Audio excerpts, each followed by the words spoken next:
일어나셔서 오늘 우리에게 주시는 하나님의 말씀 함께 봉독하겠습니다. 요한 1서 2장 7절에서 11절 말씀입니다.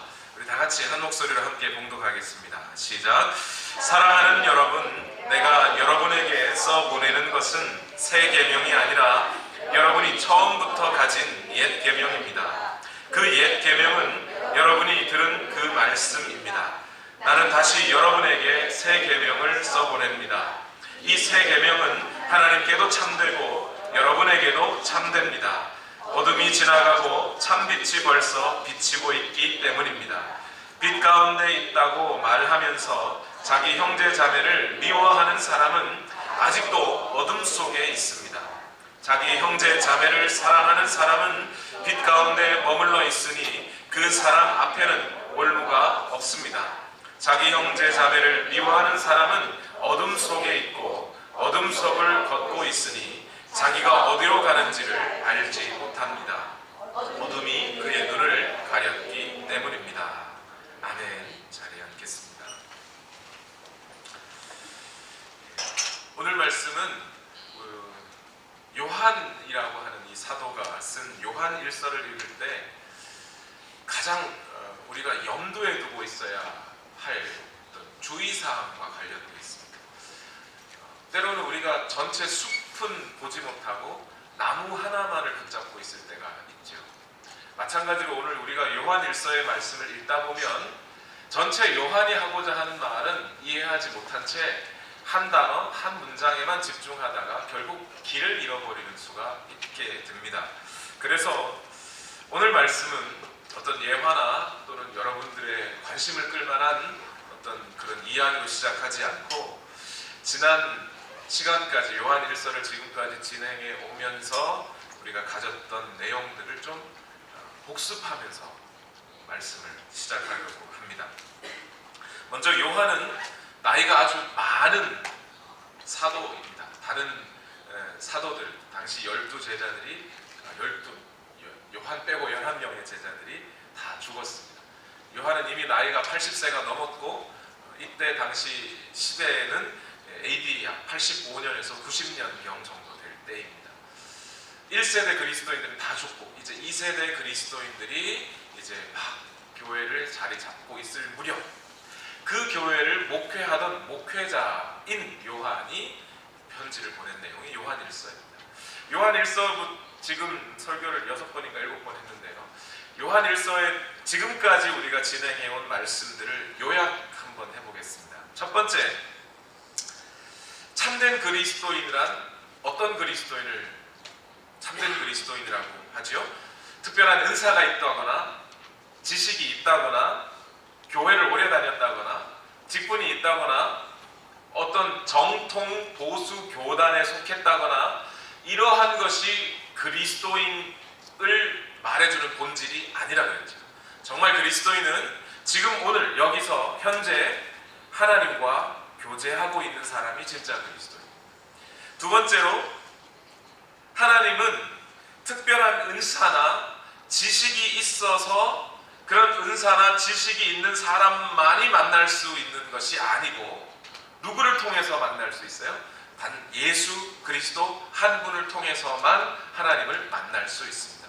예수 그리스도를 통하면 누구나 다 하나님을 만나실 수 있습니다. 세 번째로, 하나님과 교제하는 사람. 그래서 예수 그리스도를 통하여 하나님과 교제를 하는 사람은 그 사람의 삶 속에 기쁨이, 충만한 기쁨이 지속적으로 유지될 수 있습니다. 오늘 여러분의 삶에 기쁨이 없다거나 사라졌다거나 이 세상의 모든 슬픔과 근심과 걱정들로 가득 차 있다면 아마 여러분은 하나님과 교제의 관계가 끊어져 있을 가능성이 매우 높습니다. 네 번째, 하나님과 교제하는 사람은 자신의 죄를 고백하고 있는 그대로 숨기거나 핑계대거나 비틀지 아니하고 있는 그대로 죄를 고백하고 다시는 죄를 짓지 않으려는 마음을 갖게 됩니다. 왜냐하면 하나님과 교제하고 있기 때문이죠. 다섯 번째, 그리고 하나님과 교제하는 사람은 그래서 하나님의 계명을 지키는 사람들입니다.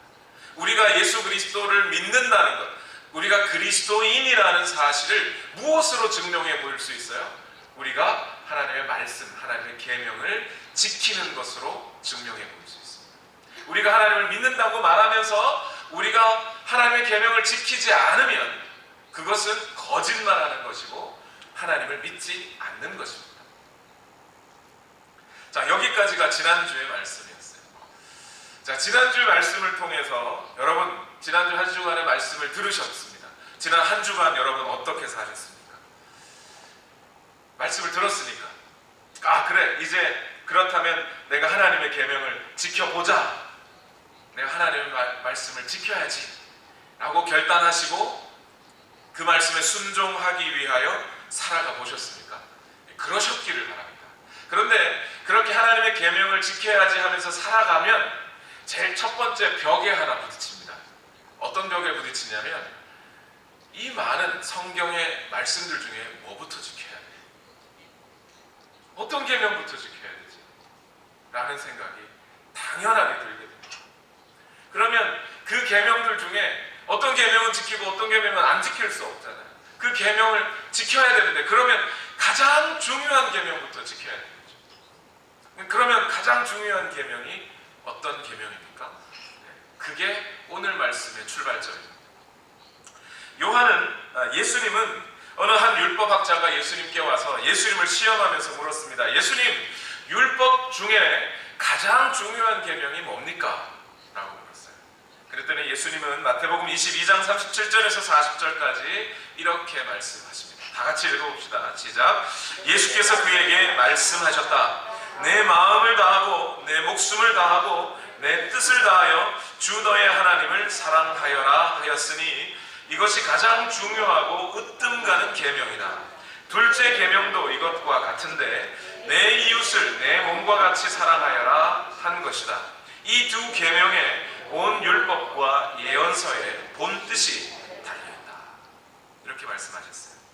하나님을 사랑하고 이웃을 사랑하라 라는 이 계명이 가장 큰 계명이라는 겁니다. 단순히 가장 큰, 단순히 여러 개 중에 가장 중요한 정도만이 아니라 이 계명이 다른 모든 계명들을 요약한 것이라는 거예요. 그래서 이 사랑의 이중 계명을 순종하면 다른 모든 계명을 지킨 것과 마찬가지가 되는 거예요. 그래서 오늘 본문에 요한은 이렇게 말합니다. 요한 1서 2장 9절과 10절 말씀 다 같이 읽겠습니다. 시작. 빛 가운데 있다고 말하면서 자기 형제 자매를 미워하는 사람은 아직도 어둠 속에 있습니다. 자기 형제 자매를 사랑하는 사람은 빛 가운데 머물러 있으니 그 사람 앞에는 올무가 없습니다. 빛 가운데 있다고 말하면서, 빛 가운데 있다, 요한이 말하는 빛 가운데 있다는 게 뭐죠? 하나님과 교제한다. 나는 하나님을 안다. 하나님과 관계를 맺고 있다. 나는 진짜 그리스도인이다. 이런 뜻이죠. 그렇게 하나님과 관계를 맺고 있다고 말을 하면서 형제자매를 미워하는 사람은 거짓말이라는 거예요. 실제로는 어떤 거예요? 실제로는 아직도 어둠 속에 있는 거예요. 아직도 하나님을 모르는 거예요. 하나님을 만난 적이 없는 거예요. 하나님을 만난 사람, 진짜 그 그리스도인은 분명히 사랑하게 되어 있다. 왜요? 하나님을 만난 사람은 하나님의 계명을 지키게 되어 있는데 그 계명의 가장 핵심은 사랑하라는 계명입니다. 그러니 사랑한다는 것이 결국 내가 그리스도인이라는 증거를 보여줍니다. 말은 소용이 없어요. 내가 오늘 어떤 교단에 속해야 한다. 필요 없어요. 내가 오늘 어떤 목사님에게서 설교를 들었느냐, 한국에서 제일 유명한 목사님에게 설교를 들었느냐, 아니면 저 시골에 있는 김정우 목사에게 설교를 들었느냐, 아무 상관이 없습니다. 내가 어느 교회 출신이냐, 아무 상관이 없어요. 내가 얼마만큼 예수님을 믿고 교회를 다녔느냐, 나는 어떤 교리에 동의하느냐, 아무 소용이 없어요. 오늘 내가 그리스도인이라는 사실, 내가 거듭난 그리스도인이라는 사실을 보여주는 가장 분명하고 확실한 테스트가 있는데, 그거는 내가 오늘 다른 사람을 사랑하고 있느냐 하는, 그게 가장 핵심적인 오늘 우리가 그리스도인이라는 증거는. 키에르케고르라고 하는 철학자가 있습니다. 기독교인 철학자예요. 이 사람이 사랑이라고 하는 책에 이렇게 써뒀습니다. 어떤 한 두 사람이 있다고 칩시다. 한 사람은 기독교 교리를 잘 알고 있고 믿고 있습니다. 그런데 사랑은 하지 않습니다. 반대로 다른 한 사람은 교리에 대해서는 잘 모릅니다. 말도 할 줄 모릅니다. 그러나 사랑하는 사람이 있습니다. 누가 더 진짜 그리스도인이라는 거예요? 전자요, 후자요? 후자라는 거예요. 여러분, 오늘 우리가 참된 그리스도인인가 아닌가 하는 거 알고 싶으십니까? 내가 교회에서 직분이 무엇이냐? 소용없습니다. 계속 반복되는 말씀이죠. 얼마나 내가 영적인 지식이 많으냐, 많은 은사를 가졌느냐, 얼마나 많은 능력이 있느냐, 직분이 무엇이냐, 몇 년간 예수님을 믿어왔느냐 등등 아무 소용이 없어요. 그것이 우리를 그리스도인이라고 말해주지 않습니다. 요한이 이렇게 단정적이고 매우 확실한 지식을 우리에게 주는 이유가 있습니다. 설교 시간에 지난 요한 1서를 시작하고 자주 말씀드렸듯이 그 당시 요한이 목회하던 교회에 영지주의자라는 사람들이 들어왔어요. 이 영지주의자라는 사람들은 어떤 사람이냐? 신과 하나님과 영적인 관계, 나는 영적인 관계를 맺고 있다. 나는 하나님에 대한 특별한 영적인 지식이 있다. 하나님의 뜻을 나는 분별한다 하면서 정작 성도들을 사랑하지는 않는 그런 사람들이 있었다. 그래서 대놓고 얘기하는 겁니다. 요한이. 그 사람들 가짜다.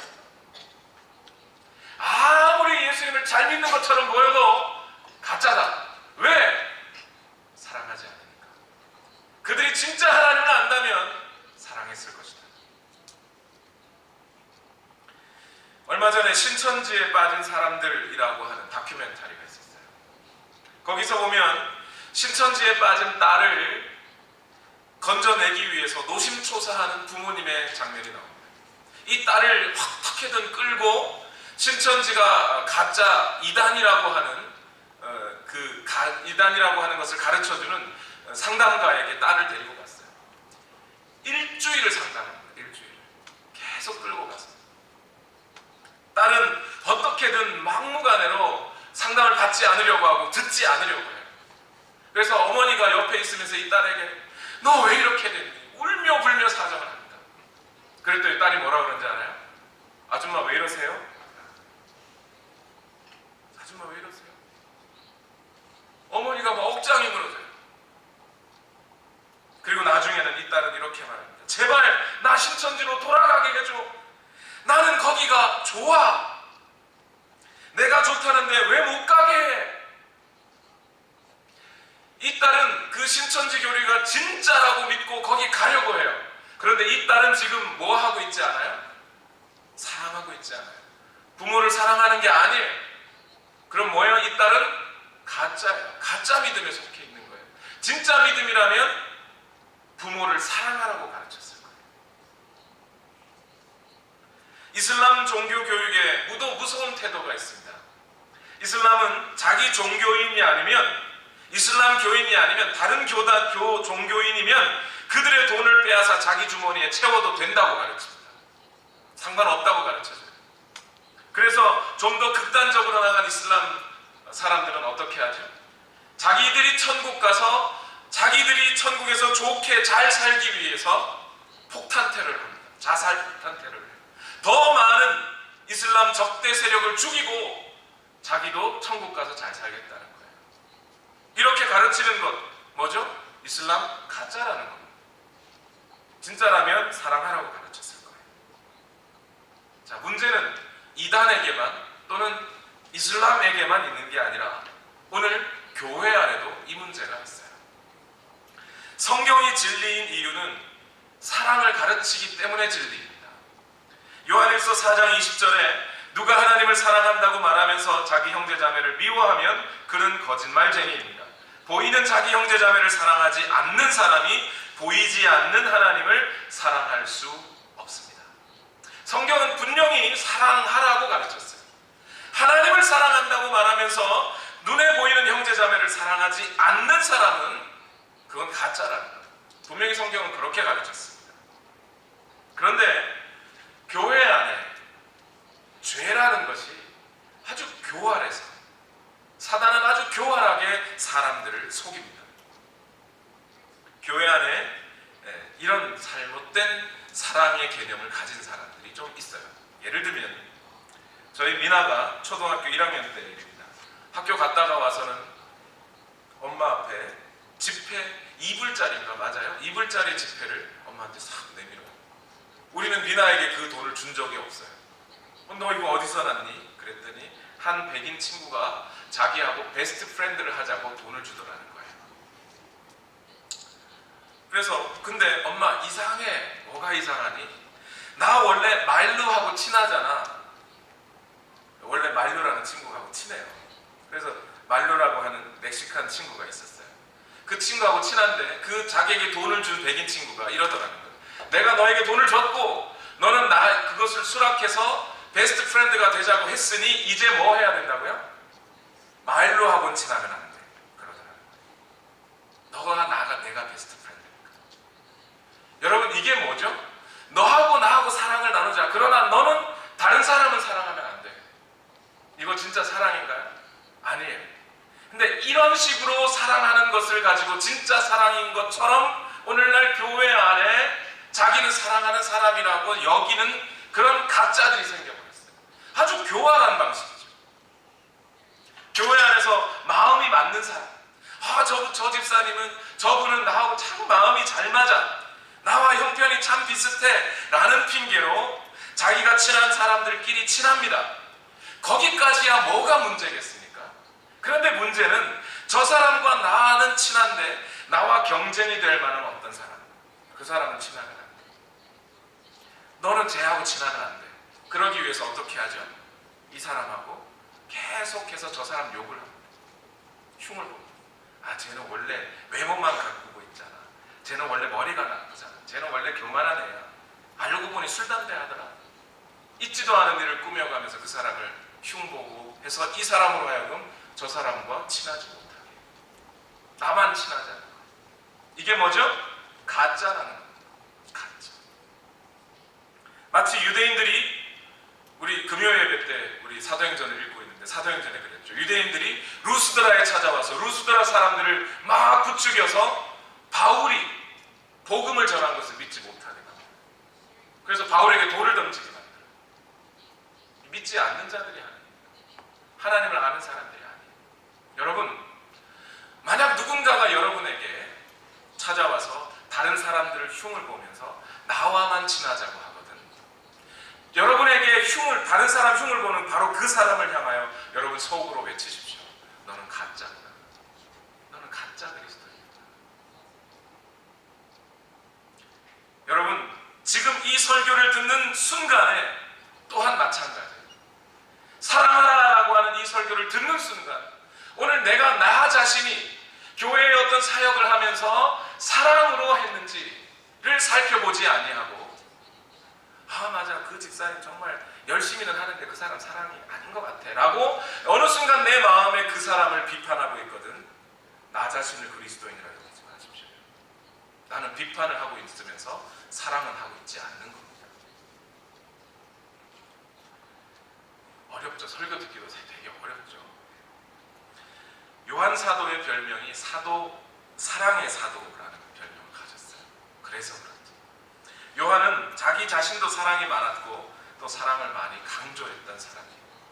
이 오늘 본문에서 요한은 사랑이라는 것에 대한 우리를 매우 겸손하게 낮춰주는 말씀 한 가지를 해줍니다. 요한일서 2장 7절과 8절 말씀인데 다 같이 읽어봅시다. 시작. 사랑하는 여러분, 내가 여러분에게 써보내는 것은 새 계명이 아니라 여러분이 처음부터 가진 옛 계명입니다.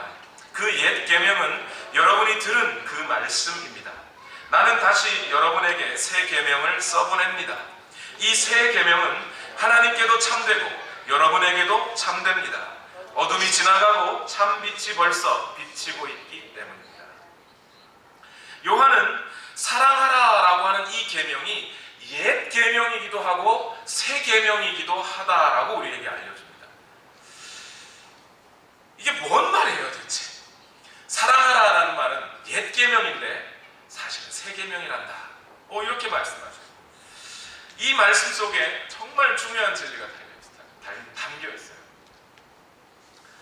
먼저 사랑하라라고 하는 이 계명이 옛 계명이라고 하는 말 뜻이 뭔가요? 지금 요한은 편지를 쓰고 있죠. 여러분, 이 사랑하라라는 이 계명은 여러분이 예전에 들었던 그 계명입니다.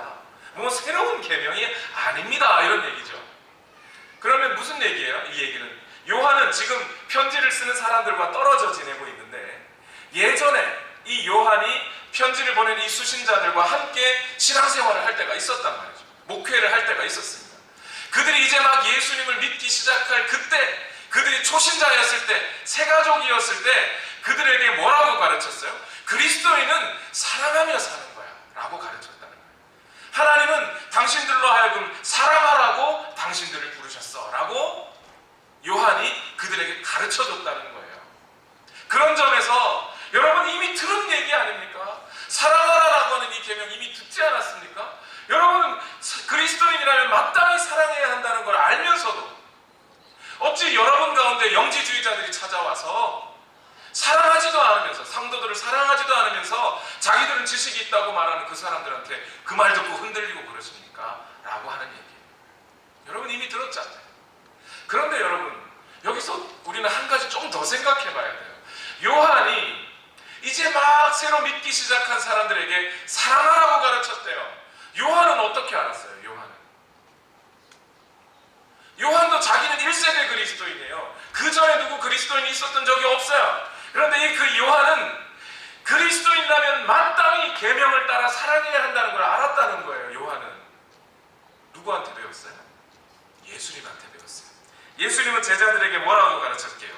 요한복음 13장 14절과 15절에 다 같이 읽어봅시다. 시작.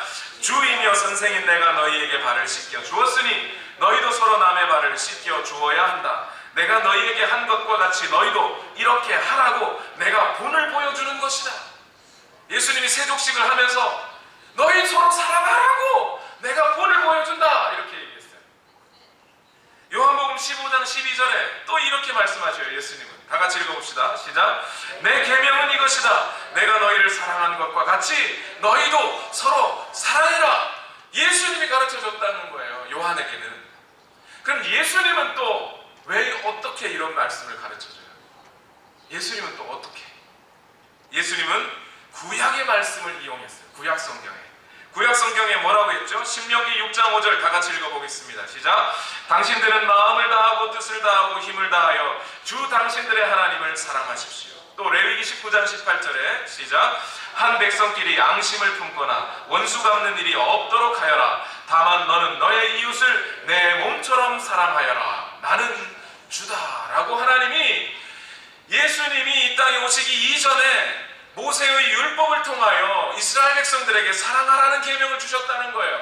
그 계명의 말씀을 예수님은 또 받아서 제자들에게 가르쳐줬고, 제자들은 처음 믿기 시작한 그리스도인들에게 또 가르쳐줬어요. 그런 점에서 사랑하라는 계명은 옛 계명이에요. 그런데 여러분, 여기서 여러분 생각이 귀찮을지 모르지만 한 번 더 거슬러 올라가요. 하나님이 백성들에게, 하나님이 이스라엘 백성들에게 너희 사랑하고 지내야 해 라고 한다는 말씀을 했다는 건 그 하나님께서 이미 사랑이라는 걸 하고 계셨죠. 언제부터 사랑을 하고 계셨죠? 우리가 조성되기 이전부터. 하나님이 인간을 창조하기 이전부터 사랑하셨어요. 인간이 없는데 누구를 사랑해요? 삼위일체 하나님은 서로가 서로를 사랑하러 하나가 되신 분이에요. 성부는 성자를, 성자는 성령을, 성령은 성부를, 다시 반대 방향으로 성부는 성령을, 성령은 성자를, 성자는 성부를, 서로 그 세 분이 서로 사랑하며 서로를 향하여 계시고 서로를 위하여 존재하시는 그런 한 분으로서 사랑으로 묶여진 존재가 하나님이세요. 하나님의 존재 자체가 사랑이세요. 그럼 여기서 우리는 발견합니다. 뭐요? 사랑이라는 것은 내가 이 땅에 존재하기 이전부터 있었다. 인간이 만들어지기 이전에 사랑이 있었어요.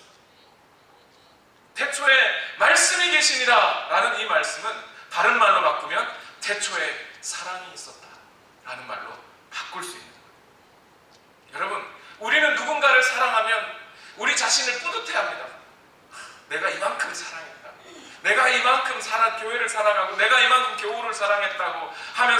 자신을 아주 자랑스럽게 여겨요. 말이 안 돼. 내가 사랑할 수 있는 것이 감사합니다. 사랑이라는 이 위대한 존재가 있어 중으로 나도 사랑에 참여할 수 있게 된 것뿐이지 내가 뭐라고 무슨 사랑을 해요. 이 사랑하라는 계명이 옛 계명이다 라는 말 속에 이 위대한 진리가 담깁니다.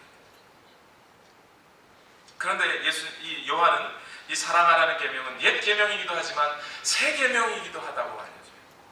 왜 새 계명이에요? 저는 여기서 헬라어가 어쩌고 저쩌고 이런 얘기를 하고 싶지는 않습니다.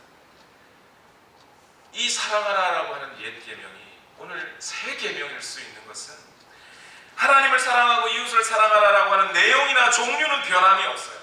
그러나 그 사랑의 질, 사랑이 나타나는 정도가 아주 새로워졌다는 얘기예요. 누구를 통해서? 예수 그리스도를 통해서. 예수님이 진짜 사랑이란 이런 것이다 하고 십자가를 지시면서 보여주셨다는 거예요.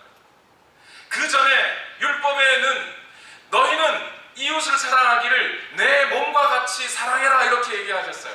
그런데 어떤 사람이 자살을 해요. 자살을 왜 해죠? 내 몸을 사랑하지 않으니까 자살을 하는 거죠. 그죠? 나를 학대하는 거죠. 그럼 내가 나를 학대하는 만큼 다른 사람도 학대하면 되는 겁니까? 그러나 예수님은 이 사랑이라는 계명의 본질에다가 그 질에다가 뭐라고 붙이시냐면 내가 너희를 사랑한 것 같이 사랑해라 이렇게 말씀하셨어요. 이쯤 되니까 사랑이라고 하는 것의 본질이 더 새로워졌어요. 그냥 내가 나를 아끼는 이기적인 욕심과 비슷하게 남을 사랑하면 되는 게 아니에요. 예수님만큼 사랑하는 거예요. 예수님이 하신 만큼 사랑하는 거예요. 그래서 이 사랑이라고 하는 계명을 지키면 그 사람에게 예수님만큼 사랑하는 그 사람은 진짜 거듭난 하나님의 자녀로서의 본질이 드러나게 된다는 거예요.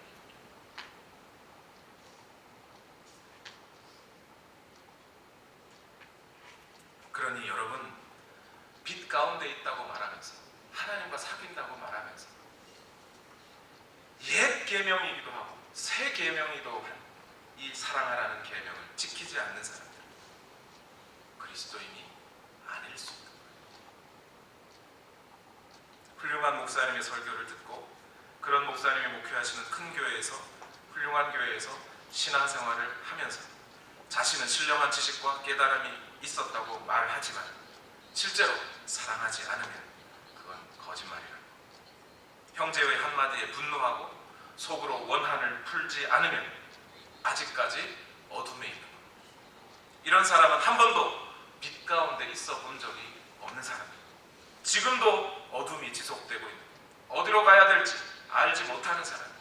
예수 그리스도와 연합되었다고 주장은 하지만 삶의 방식이나 태도가 여전히 형제를 미워하고 시기하고 질투하고 하는 사람. 다른 사람의 흠을 잡기만 하는 사람은 아직 예수님과 연합되었다고 말할 수가 없어요. 만약 예수님이 우리의 흠을 잡으려고 하셨다면 십자가 지셨을까요? 우리 같은 사람을 위해 왜 십자가를 지십니까? 그러나 예수님은 우리에게 그 흠을 보지 않으려고 하십니다. 너의 죄를 내 등 뒤로 던져버렸다는 것, 안 보시겠다는 거예요. 그게 예수님의 사랑의 본질이었어요. 그래서 우리를 위하여 죽어주셨어요. 그런데 오늘 우리가 형제의 흠만을 보고 있으면서 형제의 흉을 보고 있으면서 다른 사람을 시기하고 질투하고 있으면서 비판만 하고 있으면서 우리 자신에게는 사랑이 없으면 그 원통을 풀지 않으면 그 사람은 예수님이 사랑하는 만큼 사랑하는 게 아닌 거예요.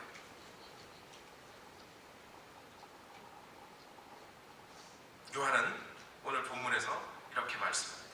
요한일서 2장 10절과 11절 말씀 다 같이 읽어봅시다. 시작. 자기 형제자매를 사랑하는 사람은 빛 가운데 머물러 있으니 그 사람 앞에는 올무가 없습니다. 자기 형제자매를 미워하는 사람은 어둠 속에 있고 어둠 속을 걷고 있으니 자기가 어디로 가는지를 알지 못합니다. 어둠이 그의 눈을 가렸기 때문입니다. 교회 다니는 사람들에게 물어보면 다 하나님 안다고 말합니다. 다 빛 안에 있다고 말합니다.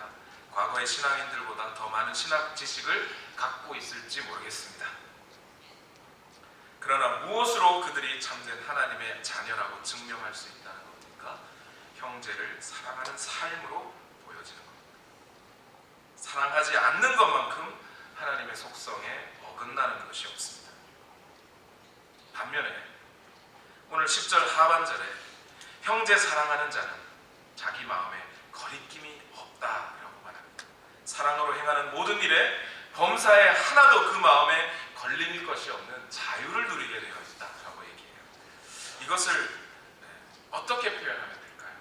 신앙생활은 열심히 하는데 만약 형제 자매를 미워하는 사람이 있다면 아마 분명히 이런 현상이 벌어질 거예요. 열심히 봉사하는데 내적으로 기쁨이 전혀 없어요. 성숙이 일어나지 않을 겁니다. 왜요? 사랑하지 않기 때문에, 어둠 속에 있기 때문에, 어디로 가는지 모르고 뱅뱅뱅 그 자리만 돌고 있어요. 그래서 성숙되지 못합니다. 그러나 사랑하는 사람은 빛이 있어요. 어디로 가는지가 알아요. 아, 이 길이 옳은 길이구나를 압니다. 그리고 그 길로 가요. 그래서 성숙하게 됩니다. 중국의 유명한 성도인 워치만 니라는 사람이 있어요. 물론 이 사람이 갖고 있는 신학적인 어떤 입장이 몇 가지 수정되어야 할 부분들이 있는 것은 사실입니다만, 이 사람이 간증한 내용을 통해서 우리는 사랑이 왜 우리에게 길을 알려주는 것인지를 볼 수 있습니다. 어떤 마을에 예수님을 믿는 한 성도가 살았는데, 중국이죠. 논에 항상 물이 풍성하게 고여 있었다고 합니다. 그런데 그 해에 마침 가뭄이 찾아왔고, 이상하게도 밤에 잠을 자고 일어나면 자기 논에 물이 다 빠져 있는 거예요. 알고 봤더니 옆집에 사는 이웃집에서 논에 물을 밤새도록 빼간 거예요. 그 성도는 그 물이 자기 논에 고여있던 물이기 때문에 당연히 자기 물이라고 주장할 권리가 있었습니다. 그리고 그 권리를 주장하는 것이 나쁜 거라고 생각하지 않았습니다. 그래서 이웃을 찾아가서 따졌습니다. 왜 내 논에 고여있던 물을 다 빼갔습니까? 그 이웃이 죄송합니다, 사과하고 결국 물을 다시 돌려줬다고 합니다. 그런데 다음날 아침에 일어났는데 물이 또 나가 있어요. 또 다 빠졌어요. 가서 또 뭐라고 얘기하고 또 돌려받고 몇 번씩이나 되풀이를 했습니다. 그런데 이 성도가 이상하게도 자기는 마땅히 당연한 권리를 주장함에도 불구하고, 그래서 물을 찾아왔는데도 마음이 편하지가 않아요. 하나님께 기도했습니다. 주님, 제가 정당한 일을 하는데 저의 마음이 왜 이렇게 평안이 없습니까? 그의 기도에 주님께서 이렇게 응답합니다. 너는 왜 정당한 일만 하려고 하느냐? 나는 네가 정당한 일을 하는 것보다 그보다 더 위대한 일을 하기를 바란다. 하나님, 도대체 정당한 일보다 더 위대한 일이 어디 있습니까? 내가 너희에게 베풀어 준 것처럼 너도 그에게 베풀어 주면 돼. 그 주님의 음성을 듣고 깨달음이 생겼습니다. 위대한 결단을 내립니다. 이튿날 새벽이 되기도 전에, 그 이웃집이 나와서 자기 물을 빼가기도 전에 자기가 먼저 둑을 열어 물을 빼줬습니다. 어떻게 됐을까요? 먼저 자기 마음에 평안이 먼저 찾아옵니다. 기쁨이 먼저 찾아옵니다. 여러분, 이것이 진정한 그리스도인의 삶입니다. 주의할 말씀 한 가지만 드리고 오늘 본 설교를 마치겠습니다. 이렇게 말씀드리면 여러분 마음 한 구석에 불편함이 생기는 분이 있을 수 있습니다. 어떤 불편이요? 아니, 목사님 사랑하라고 하는데 원수를 어떻게 사랑합니까?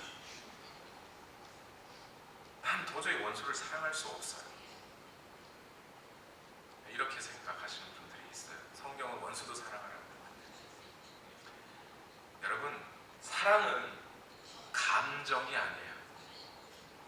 성경은 어느 한 구절이라도 남자와 여자 간의 연애 감정을 사랑이라고 말한 적이 한 번도 없습니다. 여러분, 성경을 아무리 뒤져보십시오. 인간의 감정, 나 오빠 안 보면 죽고 못 살아, 뭐 이런 감정을 사랑이라고 한 적이 없어요. 그러니 원수를 사랑하라라고 하는 말씀 속에 하나님, 내가 원수를 어떻게 사랑해? 감정적으로 그 사람을 어떻게 좋아해? 못해요. 그렇게 하라는 것도 아니에요. 성경은 언제나 동사입니다. 행동이고 태도입니다. 원수를 사랑하라라고 하실 때 원수를 안 보면 보고 싶은 그런 감정을 가지라는 게 아니에요. 원수를 사랑하라고 하시는 것은 원수를 용서하는 행동을 하라는 겁니다. 원수를 대하여 선을 행하라는 겁니다. 악을 악으로 갚지 말고 그를 위하여 기도해 주라는 겁니다. 선으로 악을 이기라는 겁니다. 성경적으로 말하면 여러분, 사랑해서 결혼하는 게 아니고, 세상은 그렇게 알려주죠. 사랑하니까 결혼하는 거라고. 그것만큼 이기적인 게 없는 거예요. 성경은 반대로 얘기하는 겁니다. 결혼하고 비로소 사랑을 알게 되는, 사랑해가는 거예요. 만일 연애 감정 같은 것이 사랑이라면 동성 간에 이끌리는 것도 사랑이게요. 만약 연애 감정 같은 것이 사랑이라면 자신의 남편이나 아내가 아닌 다른 이성에게 이끌리는 것도 사랑이게요. 바람 피는 것도 사랑이게요. 성경은 그런 것을 사랑이라고 한 적이 없습니다. 동성 간에 이끌리는 유혹이 생기더라도 그것을 뿌리치고 말씀에 따르는 것이 사랑이죠. 그게 진짜 사랑인 거죠. 배우자가 아닌 다른 사람에게 끌리더라도, 감정이 생기더라도 그것을 뿌리치고 끝까지 배우자의 곁을 지키는 게 사랑이죠. 사랑해서 결혼하는 게 아니라 결혼하여 결혼의 서약을 지켜가는 게 사랑입니다. 검은 머리 팥불이 되도록 기쁠 때나 슬플 때나 힘들 때나 어려울 때나 갈등이 생길 때에도 배우자를 위하여 사는 것이 사랑입니다. 요한일서 4장 10절과 11절 말씀에 사랑은 이 사실에 있으니 곧 우리가 하나님을 사랑하는 것이 아니라 하나님이 우리를 사랑하셔서 자기 아들을 보내어 우리의 죄를 위하여 화목 제물이 되게 하신 것입니다. 하나님이 우리를 보시면서 너 같은 것을 너무 좋아해 이렇게 해서 사랑하셨어요. 우리는 죽어 마땅한 죄인입니다. 그들을 끝까지 사랑하신 것이 그게 진짜 사랑이라는 거예요. 고린도전서 13장 4절에서 5절에 사랑은 오래 참는 것이라고 했어요. 사랑은 시기하지 않으며 뽐내지 않으며 교만하지 않습니다. 사랑은 무례하지 행하지 않고 자기의 이익을 구하지 아니하고 성을 내지 않고 원한을 품지 않습니다. 불의를 기뻐하지 않고 진리와 함께 기뻐합니다. 모든 것을 덮어주고 믿으며 바라며 견디는 것이 사랑입니다. 이제 설교 들었다고 내가 좋아하는 집사님한테 김치 하나 만들어 준다고 그러지 마십시오. 아니 해주십시오. 김치 만들어주는 거 좋은 거예요. 그러나 중요한 건 뭐냐면 김치 하나 담궈줬다고 나는 사랑의 계명을 지켰다고 여기지 말라는 거지. 진정한 사랑은 지금 당신이 미워하는 사람, 지금 당신이 원수같이 생각하는 남편, 원수같이 생각하는 아내에게 대한 태도를 바꾸는 게 사랑입니다. 그를 향하여 인내하고 마음으로 용서하고 참아주고 그들에게 잘못한 것이 있다면 용서를 구하는 것. 그 기간이 얼마나 오래될지 모르지만 끝까지 참고 인내하며 끝까지 그 곁을 지키는 것. 여러분의 형제 자매를, 한 교우된 사람들을 끝까지 사랑하고 기다리며 그들이 변화되기를 참아주는 것. 그게 진짜 사랑입니다. 기도하겠습니다.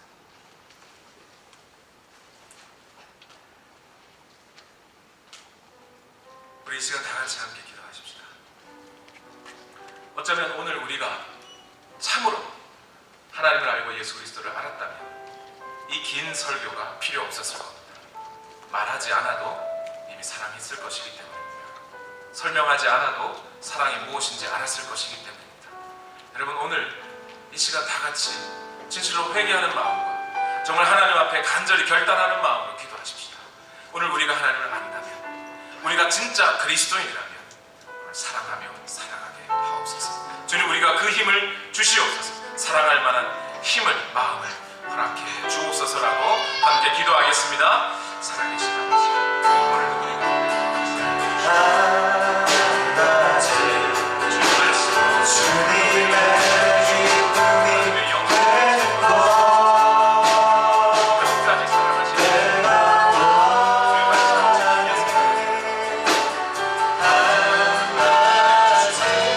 하나님의 영혼을 인도하여 하나님의 말씀으로 오늘 세워주시옵소서.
하나님의 뜻에 순종하지도 못하여 하나님을 기쁘게 해드릴 수 없습니다. 그러나 성령 안에 거하는 자는 하나님의 뜻이 무엇인지 알고 그 말씀에 순종함으로 하나님을 기쁘게 해드릴 수 있습니다. 가장 위대한 계명, 모든 계명 중에 계명인 사랑하라라고 하는 이 계명을 오늘 우리가 순종함으로 하나님을 기쁘시게 해드리는 주의 귀한 백성들 다 되게 하여 주시옵소서. 오늘도 하나님, 역사하신 하나님, 이 땅을 살아가면서 나의 가족들과 나의 형제자매들과 교우들을 사랑하되 예수님이 우리를 사랑하신 것처럼 끝까지 사랑하는 그런 믿음의 백성들 우리 모두가 다 되게 하여 주시옵소서. 이제는 우리 구주 예수 그리스도의 무한하신 은혜와 하나님 아버지의 만극하신 사랑과 성령님의 교통하심이 사랑하며 살아가기 원하는 우리 모든 성도들의 삶 위에 지금부터 영원토록 함께 하옵시기를 예수님의 이름으로 간절히 축원하옵나이다.